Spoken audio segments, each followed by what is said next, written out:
A PIC24 reset event causes the PIC24 to jump to location 0 and begin executing the instruction found there. There are many sources of reset. The most basic is power on reset. When VDD rise is detected, this is going to generate a system reset event. Brownout reset is generated if the VDD input voltage falls below the level necessary to maintain stable operation. A master clear input occurs if the master clear input of the PIC24 is brought low. Recall that we had a push button switch attached to this pin so that we could reset the PIC simply by pressing that button. A Watchdog Timer timeout can cause a system reset if we are not in the sleep or idle condition. We'll talk more about this in the upcoming slides. The reset instruction can also cause a system reset. This is called a software reset. This is a reset that is caused under program control. There are other types of system reset that we will not discuss. Recall that the print reset cause library function printed a message out to the serial port indicating what caused the PIC24 reset. It does that by checking special status bits that indicate what reset occurred. For example, the underscore POR bit is set to a 1. If a power on reset has occurred, note that an appropriate message is printed. It is your responsibility to clear these bits to a 0 as the system will not clear these bits. The underscore SWR bit is set to a 1 if a software reset occurred, that is if a reset instruction was executed. An underscore WDTO bit is set if a Watchdog Timer timeout caused reset. And finally, the underscore EXTR bit is set if the master clear pin was brought low causing a reset. We have mentioned the term Watchdog Timer a couple of times already. First of all, let's discuss what a timer is on a microcontroller. A timer on a microcontroller is nothing more than a counter. Typical usage of the counter is to generate an event when the counter rolls over. How long does it take for the counter to roll over? Well, it depends on the input clock frequency to the counter as well as the width of the counter. We can change the amount of time that it takes for a counter to overflow by changing the input clock frequency of the counter. We do this by way of a prescaler, which divides the input clock frequency by some amount. Dividing the input clock frequency slows down the clock, which causes the counter, to take longer to overflow. We can also add a postscaler to the output of the timer, which says, let's not generate an event for this timer until we've seen this counter overflow some fixed number of times. This can also be used to lengthen the amount of time between timer events. The Watchdog Timer uses the on-chip free-running RC oscillator, which has a frequency of about 32.768 kilohertz. This clock runs even when the normal clock is stopped. We say that a Watchdog Timer timeout occurs when the counter overflows from its max value back to 0. This timeout period is controlled by the clock period times the prescaler that divides this clock down by the postscaler that counts the number of overflows. It turns out that these settings here are set in the configuration bits that are stored in non-volatile programmable memory. It turns out that Watchdog Timer timeout times can be set from about 1 millisecond to 131 seconds.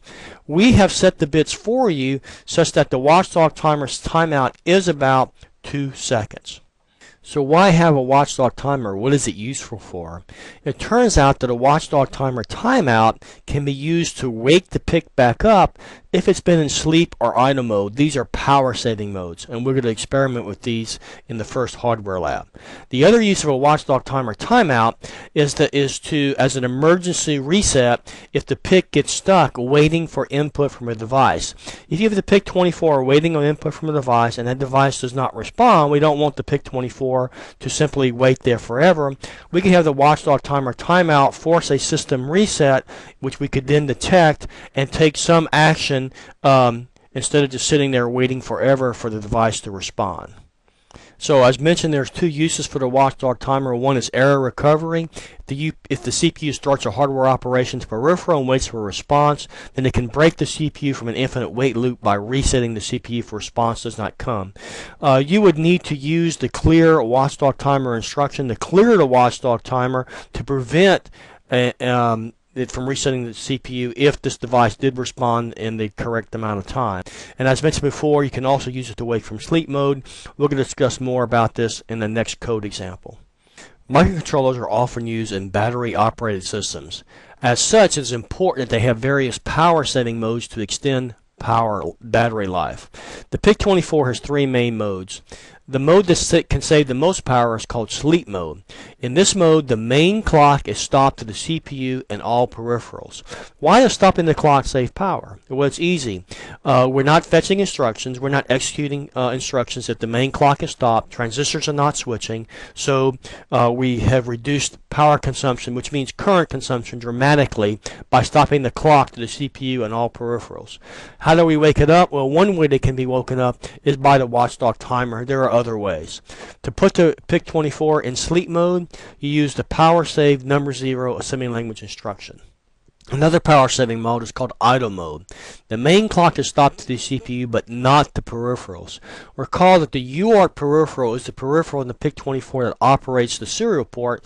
This would mean the serial port could still receive data even though the CPU is asleep. Again, this can be awoken by the Watchdog Timer. In order to go into idle mode, you use the power save number 1 instruction. Another way to save power is to use the Doze mode, which slows down the clock to the CPU by dividing it by the Doze prescaler. The peripheral clocks are unaffected, which is important. This would mean that your peripherals, such as the UART, which operates a serial port, still operate at the same clock speed, so this would not affect the data transfer on your serial port. The Doze mode is not going to save as much power as the idle mode, and the idle mode is not going to save as much power as the sleep mode. How much power savings are we talking about in these various modes? Well, let's take a look. Here's a table shows some current measurements made on two PIC24 family members. This is a PIC24H. This is a PIC24F. The F family is a lower power version of the PIC24 family. This particular processor is running at 40 megahertz. This is running at 16 megahertz. Both of these processors are running with 3.3 volts. Since the voltage to both of them were the same, then the way to measure power is simply to measure the current to these two devices. So in normal operation, the PIC24H at this clock frequency is running at about 42 milliamps. In sleep mode, that dropped to 30 microamps. The PIC24F was at 5.6 milliamps. It dropped to 4 microamps. Considerable power savings. Recall that the idle mode stops the clock to the CPU but keeps the clock going to all peripherals.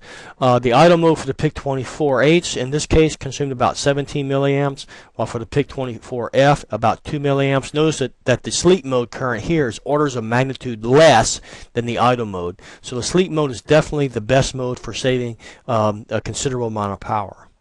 Recall that Doze mode simply divides the clock frequency to the CPU while keeping the clock frequency to the peripherals the same.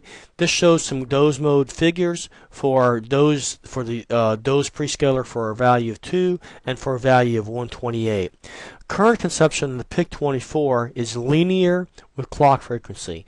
That means that the faster you clock it, the more current you're going to draw. To predict Doze mode current, you know that the idle mode current is the current drawn peripherals, because in idle mode the CPU clock is stopped. So you simply add to the idle current whatever your normal current is minus your idle current divided by whatever your prescaler is for your Doze mode. Let's examine a program called reset.c that experiments with reset and power saving modes. We're going to declare a variable called reset count that's going to be persistent. Recall that this particular tag here prevents the C runtime code from clearing this variable to 0. When we enter main, we're going to do our typical processor initialization, and then we're going to check the power on reset bit. If this is set to a 1, indicating a power on reset, then we're going to go ahead and clear this variable to 0. Else we're simply going to increment it. This will allow us to keep track of the number of reset events that are not power on resets. This next if statement is going to check this special bit _WDTO that's going to be set to a 1 if a Watchdog Timer timeout occurred. If a Watchdog Timer timeout occurred, then we're going to set this bit SWDTEN to a 0. This will disable the Watchdog Timer. Typically, the Watchdog Timer is not enabled. You have to specifically enable it in your code by setting this bit to a 1. Here we're setting it to a 0 to make sure that it's disabled if we get a Watchdog Timer timeout. Code then calls print reset cause library function, was going to print to the serial port a string indicating what caused the last PIC24 reset. Recall that this library function also clears these bits to a 0. At that point, we're going to use these two library functions to print the value of this variable to the serial port, and then we're going to enter the while infinite loop that is always in every one of our main functions. In the while infinite loop, we're first going to call a function called print menu get choice, which is going to print a menu to the serial port and get a single character back from the user. You can look at this code in the reset.c file. The menu is going to look like this. A 1 is going to enable Watchdog Timer. A 2 is going to enable sleep mode. A 3 will enable idle mode. 4 will enable Watchdog Timer and enter sleep mode. 5 will select Doze mode divided by 2. 6 will select Doze mode divided by 128. And finally 7 will execute the software reset instruction. Once the character is returned, this switch statement is then going to execute the menu function. For example, if 1 is entered, the ASCII value 1 is entered, we're going to enable the Watchdog Timer by setting this special bit to a 1. Let's go ahead and do that and see what happens. So here I'm going to go ahead and type a 1 so it's visible and do a send. The Watchdog Timer is enabled. Let's watch and see what happens here. After about 2 seconds, what's going to happen is the PIC24 is going to reset because the Watchdog Timer has just gone off. The print reset cause library function is going to say that is going to detect that this reset was caused by a Watchdog Timer timeout, and now we're here printing out the menu, waiting at this point for the user to input another choice. Note that we're not going to get another Watchdog Timer because we were careful that if we detected a Watchdog Timer timeout that we went ahead and disabled that Watchdog Timer. If we did not do that, we would simply keep getting Watchdog Timer timeouts every 2 seconds. Menu choice number 2 puts the PIC24 in sleep mode by executing the power save number 0, a semi-language instruction. Notice that this construct right here, ASM, is a way to directly insert an assembly-language instruction into your C code. Let's go ahead and do that via our menu choice. So we'll go ahead and enter a 2, and we'll send that. At this point, the device is sleeping. It's actually unresponsive. If I send some characters here, nothing's going to happen because the device is sleeping. The only way to actually wake this up is for me to either power on or press the reset button. I will go ahead and reach out of sight and press the reset button, which I've just done. At this point, we're going to get a reset. We can see that the reset cause is master clear assertion. If we were monitoring this device via an amp meter, we would have seen a drastic amount into the microamps type current being drawn by the PIC24 when we entered the sleep mode. As mentioned, when we go into sleep mode, the current will drop from milliamps to microamps. We're going to ask you to monitor this in lab. So what you should do, you should have your ammeter scale on milliamps during normal operation, then place the device in sleep mode. At that point, you should then change the scale on your ammeter to microamps while it's sleeping and measure that current. Then change it back to milliamp scale before waking up the PIC. Do not have the ammeter on microamp scale whenever the device is not sleeping. If the device is not sleeping, it should always be on the milliamp scale. Menu choice number 3 puts the device in idle mode via this assembly language instruction. The only visible difference between these two modes will be the amount of current being drawn by the PIC24. To exit this mode, you will either have to master clear reset your processor or power cycle it. Menu choice number 4 first enables the Watchdog Timer, then it puts the device in sleep mode. What's going to happen is that once the PIC24 enters sleep mode, it will remain there until the Watchdog Timer goes off. Once the Watchdog Timer expires, I will wake from sleep mode and begin executing at this point here, in which point this string after Watchdog Timer enable will be printed out. Let's go ahead and exercise this and verify that's what happens. So here, what I'm going to do is I'm going to go ahead and enter menu choice number 4. So I've done that. So the device is sleeping. In 2 seconds, it will wake, which it just did. So let's see what happened. Once it woke, it printed the string after Watchdog Timer enable, sleep mode. Then we went back waiting for a menu choice. Remember, the Watchdog Timer is still enabled while we're waiting for this menu choice. So while we were waiting for this menu choice, the Watchdog Timer went off once again. Since we were not sleeping, that second expiration of the Watchdog Timer caused the device to actually reset. And once it reset, we then stopped the Watchdog Timer via this code right here. And so at this point, we're now back waiting for a menu choice, for our user to enter a menu choice. So let's review what happened. We entered 4, so we came here, we enabled the Watchdog Timer, we then put the PIC24 to sleep. We stayed here for about 2 seconds until the Watchdog Timer went off. When you're in sleep mode and the Watchdog Timer goes off, it does not cause a reset. It simply picks up execution with the next instruction, which in this case in the C code is going to be this out string. So we print out this message after Watchdog Timer enable sleep. We then went down to the bottom of the switch statement, loop back up here to the while loop, and now we printed the menu choice again. Once the menu printer choice was printed, we waited for input, but while we were waiting for input, the Watchdog Timer went off a second time, causing a reset. So at reset, we re-entered main here, we executed this code here that disabled the Watchdog Timer, we re-entered our infinite while loop, and then we got hung up here, printing the menu choice, waiting for user input.